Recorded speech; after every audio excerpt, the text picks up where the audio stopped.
Caminhar com Deus. E o texto que nós temos aqui é um texto que nos fala exatamente isso, de caminhar com Deus. A partir do verso 3, diz assim: o rei Salomão foi a Gibeon para oferecer sacrifícios, pois ali ficava o principal lugar sagrado. E ofereceu naquele altar 1000 holocaustos. Em Gibeon, o Senhor apareceu a Salomão num sonho e disse: peça-me o que quiser e eu lhe darei. Por que Deus fala isso? Porque Deus conhecia Salomão. Por que Deus conhecia Salomão? Porque Deus sabia exatamente o que Salomão ia pedir. Porque Salomão andava com Deus. Salomão tinha discernimento. Antes de pedir sabedoria. Porque ele seguiu os passos do seu pai, Davi. No verso 9 diz assim, Salomão pedindo a Deus: dá, pois, ao teu servo um coração cheio de discernimento para governar o teu povo e capaz de distinguir entre o bem e o mal. Pois quem pode governar este teu tão grande povo? O pedido de Salomão, que Salomão fez, agradou ao Senhor. Por isso Deus lhe disse: já que você pediu isto, e não uma vida longa, nem riqueza, nem pediu a morte de seus inimigos, mas discernimento para ministrar a justiça, farei o que você pediu. E lhe darei um coração sábio e capaz de discernir, de modo que nunca houve e nem haverá ninguém como você. Também lhe darei o que você não pediu, riquezas e fama, de forma que não haverá um rei igual a você durante toda a sua vida. O verso 14. E se você andar nos meus caminhos e obedecer aos meus decretos e aos meus mandamentos, como seu pai Davi o fez, eu prolongarei a sua vida. Muito obrigado pela tua palavra, Senhor. Continua a nos abençoar e a ministrar no nosso coração, no nome de Jesus. Pastor Neto não está aqui, Pastor Neto está acompanhando o Levi e a Tânia lá e auxiliando eles naquilo que eles estão precisando. Salomão era o filho caçula de Davi.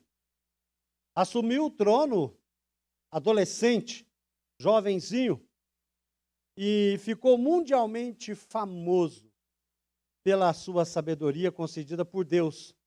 Realizou o grande sonho de seu pai, construiu um templo para Deus. Ele ficou famoso e conhecido por ser um rei mais pacífico, sábio e rico que governou Israel. Mas Salomão tinha todas essas qualidades e tinha tudo isso porque ele caminhava com Deus. Ele andava com Deus. O que eu quero dizer de andar com Deus? Eu quero dizer para você que quando nós falamos andar com Deus, e certamente você já sabe, eu estou chovendo no molhado, mas andar com Deus é ter vida de oração. Andar com Deus é ler a Bíblia todos os dias. Porque quando eu leio a Bíblia, Deus fala comigo. Quando eu oro a Deus, eu falo com Deus. E aí eu começo a ter comunhão com Deus. Eu começo a andar com Deus. Deus começa a se revelar a mim da mesma forma que aconteceu com Salomão. Deus começa a se revelar a nós a partir do momento em que nós oramos, buscamos a Deus e fazemos a vontade do Senhor e não desviamos os nossos passos, andando com o Senhor. Só que, infelizmente, Salomão se afastou do Senhor. Infelizmente, Salomão, pouco mais da metade de sua vida por fim, ele não só se afastou do Senhor, mas ele deixou a nação de Israel no vazio de Deus. O povo estava longe de Deus, porque o rei estava longe de Deus. Salomão permite que a soberba encha o seu coração, que a arrogância enche o seu coração. Ele começa a desobedecer a palavra de Deus que está lá em Deuteronômio, no capítulo 17, o verso 16 e 17, quando Deus ensina que o rei não poderia ajuntar cavalos. Por que não poderia ajuntar cavalos? Porque o rei ou o exército que tinha muitos cavalos, certamente ele venceria a batalha. E Deus disse, olha, não ajunte cavalos. Quando Deus fala, não ajunte cavalos, não ajunte poderio bélico. Por quê? Porque Deus quer mostrar que quem conduz Salomão e o povo de Israel à vitória é Ele, não as suas próprias forças. E Salomão também desobedece ao Senhor quando Deus fala que o homem, que o rei, não pode ter muitas esposas. Por que não pode ter muitas esposas? Temos que entender o contexto. O que Deus está dizendo aqui é que não era para Salomão fazer alianças com outras nações. E as alianças eram formadas por casamentos. Não era para formar alianças com o povo ímpio, com outras nações, porque ele teria que se voltar a Deus, a nação teria que se voltar a Deus, confiar tão somente em Deus, mas Salomão aqui, ele esquece tudo isso e ele tem 1000 esposas, 300 esposas e 700 concubinas. E muitos de nós pensamos assim, olha, Salomão era um homem sábio. Será? É só você dar continuidade à leitura do texto que você verá. Isso foi a desgraça de Salomão. Porque Salomão, quando teve muitas mulheres, essas mulheres envolveu Salomão no paganismo. Não só permitiu que essas mulheres levantassem altares a outros deuses, como ele também levantou altar a outros deuses. E o povo de Israel ficou atolado na idolatria. E essa foi a derrocada de Salomão. Mas tudo se inicia porque Salomão teve a sua vida devocional com Deus declinada. Porque ele não buscou a Deus, porque ele não orou a Deus, porque ele não teve comunhão com Deus, porque, logicamente, se você não lê a Bíblia, logicamente, se você não ora, a primeira coisa que você vai fazer é deixar de ouvir a voz do Senhor. E você vai se envolver em outras coisas e não mais vai obedecer a Deus. Por isso, a importância de andar com Deus. Por isso, a importância de uma vida devocional. Por isso, a importância de você orar a Deus todos os dias. Você separar um tempo para ler a Bíblia todos os dias. Pastor, eu levanto às 6 da manhã. Mas isso tem que se tornar prioridade na sua vida. Uma vez alguém conhecido não tinha tempo para fazer exercícios. Sofreu um infarto. Foi no médico. E o médico disse, você tem que caminhar. E ele falou, ok, doutor. Ele tinha que levantar às 6 para trabalhar, ele levantava às 5 para poder caminhar. Levantava às 5 da manhã, caminhava, voltava, se trocava e ia para o trabalho. Prioridade. Se você levanta às 6 para trabalhar ou levanta às 5 para trabalhar, acorde às 4 para que você possa fazer a sua devocional. Se você não consegue fazer a sua devocional de manhã, faça à noite. Mas encontre um tempo. Quem faz o tempo somos nós. E nós precisamos dar prioridade para aquilo que é prioridade. Por quê? Por que eu tenho que ter uma vida devocional constante? Por que eu tenho que orar a Deus todos os dias? Por que eu tenho que ler a Bíblia todos os dias? Ora, a palavra de Deus e a sua vida de oração vai preparar você para enfrentar as lutas dessa vida. Vai preparar você para enfrentar esse tempo que você está vivendo. E se você não está vivendo um tempo ruim, você vai viver. Porque a única certeza que nós temos nessa vida é que Jesus falou para a sua igreja: no mundo tereis aflições. No mundo tereis aflições. Mas Mateus capítulo 13, verso 23, o Senhor nos diz: e finalmente o que foi semeado em boa terra, este é aquele que ouve a palavra e a entende e dá uma colheita de 100, 60 e 30 por um. A palavra de Deus vai nos preparar para darmos frutos. Por isso que você deve ler a Bíblia todos os dias. Por isso que você deve orar todos os dias. Nós precisamos deixar a palavra de Deus preparar a nossa mente. Nós precisamos deixar a palavra de Deus preparar os nossos corações. Aquela semente da palavra que está plantada no seu coração, que você leu aquele dia, ela vai germinar e ela vai produzir frutos se você permitir. É extremamente necessário nós estarmos condicionados à vontade de Deus, à obediência a Deus, e no momento em que nós obedecemos o Senhor, a sabedoria que vem de Deus, o discernimento, vai nos manter na presença dEle. Porque quanto mais temos comunhão com o Senhor, quanto mais oramos a Deus, quanto mais lemos a palavra de Deus, mais o nosso coração está pronto para ouvir e obedecer a palavra do Senhor. Por isso que nós precisamos entender algo muito importante, que a preparação da nossa vida espiritual e do nosso coração é como a preparação de um atleta. Um atleta que corre e consegue fazer uma maratona grande como a São Silvestre, ele não tira forças porque o público está gritando para ele: vai, força. Não, ele tira forças porque ele treinou para aquilo. Ele se preparou para aquele momento. Ele se empenhou para dar o seu melhor naquele momento de necessidade.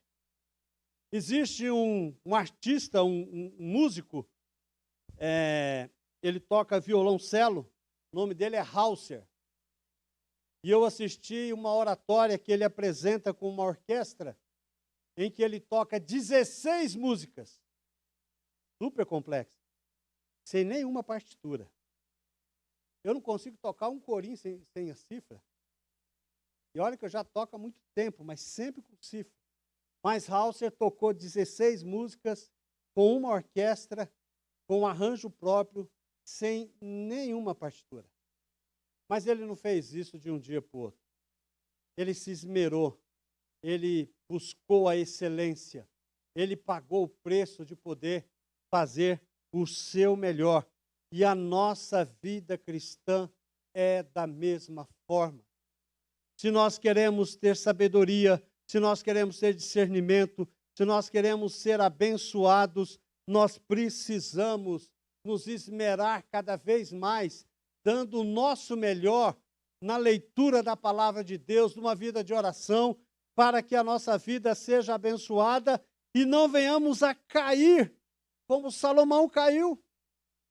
Ter a sabedoria de Salomão e usar Salomão como nosso mentor, olhando para ele. O mentor é aquele que diz: olha, eu caminhei, eu trilhei um caminho e eu caí por isso, e por isso, e por isso. E é isso que Salomão está dizendo aqui para nós, que ele caiu porque ele não esteve na presença do Senhor. E o que Deus requer de nós é que nós possamos olhar para a vida de Salomão e não cometer os erros de Salomão, mas olhar para o início da sua vida, que era uma vida de comunhão com Deus e de alguém que andava com Deus.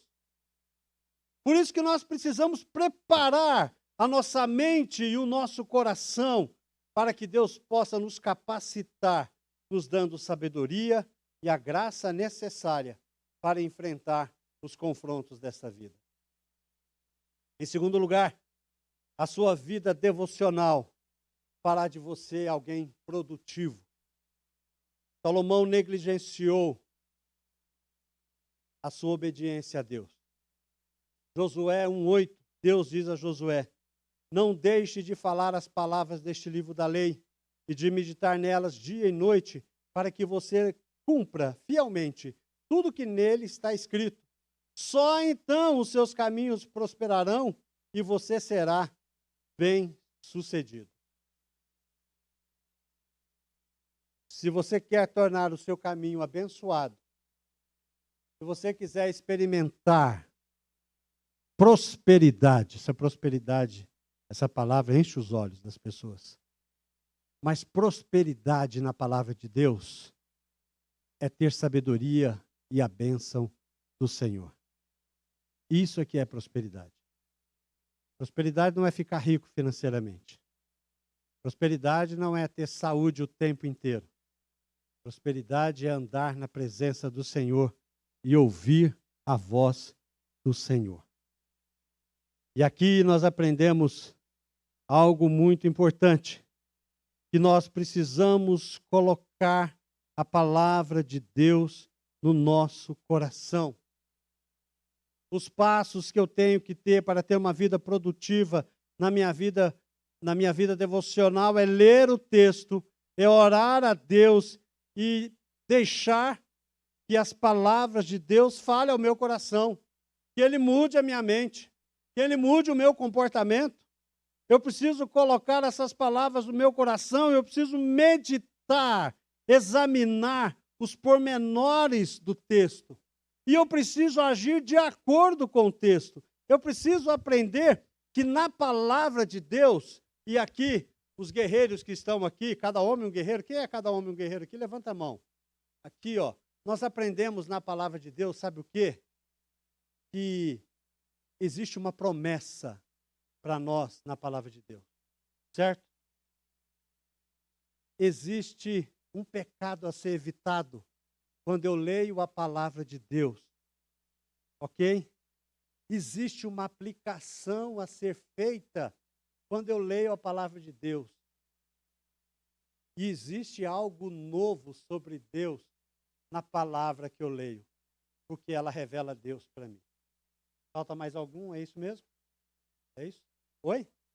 Opa, olha só, o pessoal tá fera, fiz de teste. Existe uma ordem a ser obedecida. Então nós precisamos nos envolver com a palavra de Deus, porque isso vai produzir em nós o fruto que leva para a vida eterna. Veja só o que João, capítulo 15, do verso 1 ao verso 5, em que o Senhor vai dizer para nós que aquele que está ligado ao Senhor, ele vai dar muito fruto. E vai dar fruto que permaneça. Nós produzimos o fruto e Deus faz que você vai produzir mais frutos ainda. E a forma, e o texto vai dizer que a forma que Deus tem para nos fazer produzir mais fruto é podar, tirar umas arestas, cortar algumas pontas que precisam ser cortadas para que nós possamos dar mais frutos ainda. E Salomão poderia dar muitos frutos, só que Salomão, ele estava imponente, poderoso, cheio de sabedoria de si.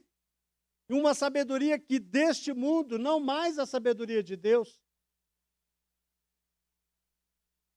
Existe uma planta, uma árvore, chamada sequoia gigante. Quem já ouviu falar na sequoia gigante? A sequoia gigante, ela chega a 50 metros de altura. E a espessura dela, a maior que foi medida, foi 16 metros. Imagina o tamanho. E ela é uma das árvores, uma das plantas que vive mais tempo. Ela vive quase 300 anos. No Canadá, antes de ser o Canadá, existiam muitas árvores dessas. E elas eram imponentes, lindas, grandes. De repente, uma caiu, do nada. E as pessoas começaram a investigar por que aquela árvore caiu. E eles notaram que as suas raízes estavam fracas. Embora ela estava muito bonita e muito alta, a sua raiz estava podre. E foram investigar por que a raiz da sequoia gigante estava podre. E descobriram, sabe o quê? Porque as pessoas pisavam nas raízes. E o fato de pisar na raiz da sequoia gigante fez com que ela enfraquecesse a sua raiz e viesse a cair. Salomão era uma sequoia gigante.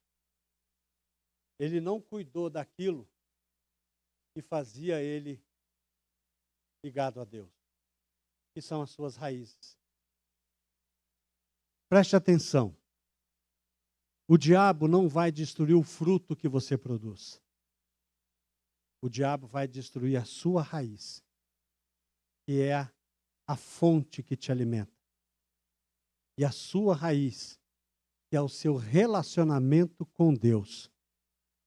Quando ela é afetada, não importa o tamanho que você esteja, você vai cair.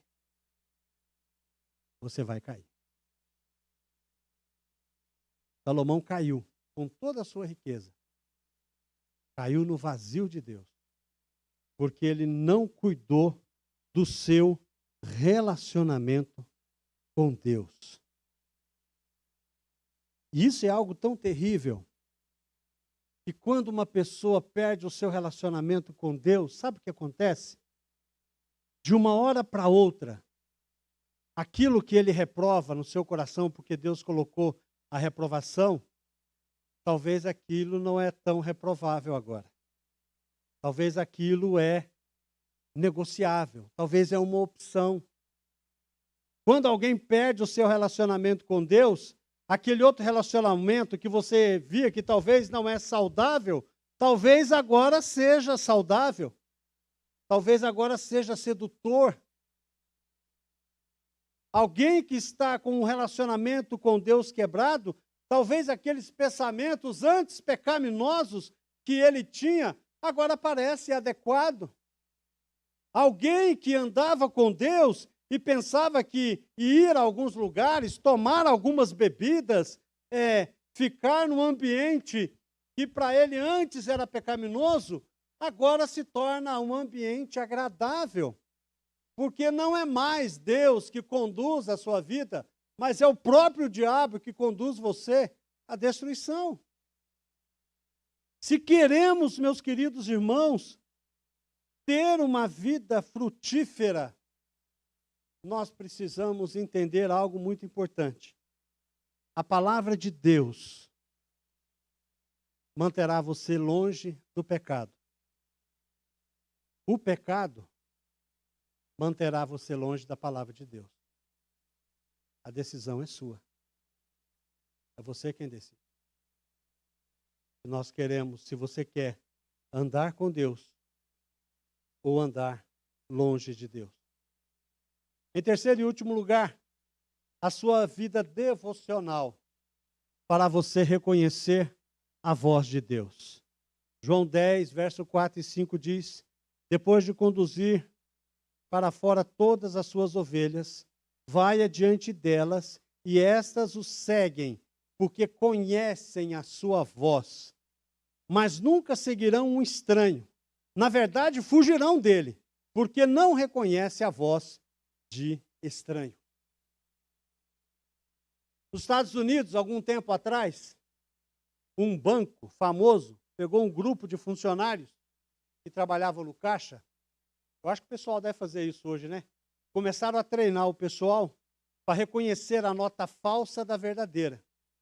Eles pegaram, deram uma nota para cada um, uma nota verdadeira, e eles pegaram a nota, passaram o dedo, olharam, cheiraram, viram a textura, viram os desenhos, a marca d'água, olharam, eles examinaram por horas, muitas horas, as notas.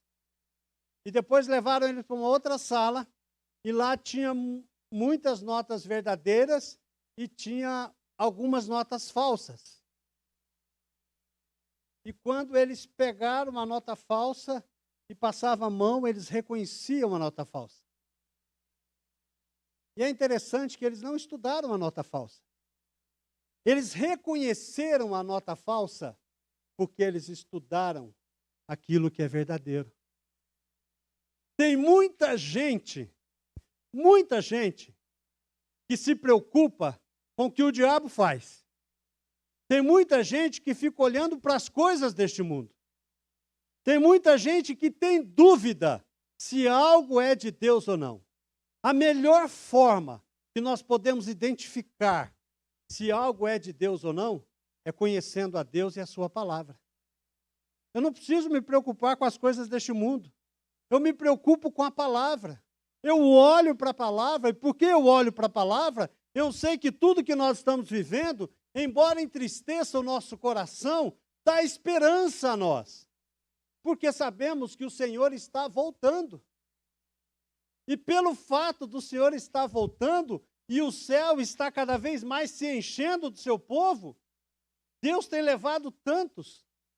O Senhor está recolhendo, Deus está recolhendo o seu povo de diversa forma, e talvez nós não conhecemos, mas quando eu olho para a palavra de Deus, e eu examino a palavra de Deus, eu vejo Paulo falando assim, olha, eu estou entre duas situações, porque eu sei que estar com meu Senhor é muito melhor. É muito melhor. Por isso é que essa manhã, diante de tudo que nós passamos e que nós estamos vivendo, irmãos, amigos, parentes, e sendo levados pelo Senhor, bate uma tristeza em nosso coração, mas a palavra diz que o céu está em festa. Há festa no céu. Porque a palavra diz que a morte é uma porta. É uma passagem para o céu daqueles que confiam no Senhor. É por isso que nós precisamos reconhecer a voz do Senhor. Se Salomão reconhecesse a voz do Senhor, ele não tinha aumentado o seu poder bélico, ele não teria feito alianças, não teria sido envolvido por tantas coisas deste mundo, e estaria na presença do Senhor e seria alguém com sabedoria e discernimento. Mas eu e você temos a oportunidade de, no momento da ceia, mudar tudo isso na nossa vida. Ninguém é tão sábio que não possa ser mais sábio. Ninguém tem tanta comunhão com o Senhor que não possa ter mais comunhão. Ninguém está tão próximo de Deus que não possa se aproximar mais ainda. E o que nós precisamos entender, e olhando o contexto em que nós estamos vivendo, nós precisamos aprender que o Senhor, Ele quer fazer de cada um de nós pessoas que realmente o conhecem. Pessoas que realmente têm compromisso com o Senhor, que busquem ao Senhor e têm uma palavra a responder a este mundo que está passando um tempo tão cruel. Porque eu já disse várias vezes e volto a dizer, o mundo só pode ver Jesus através da sua vida.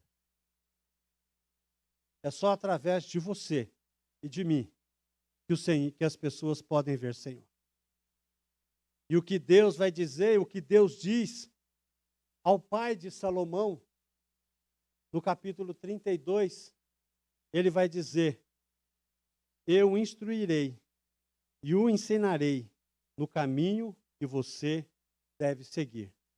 Eu o aconselharei e cuidarei de você. Essa é a palavra de Deus para nós nesta manhã.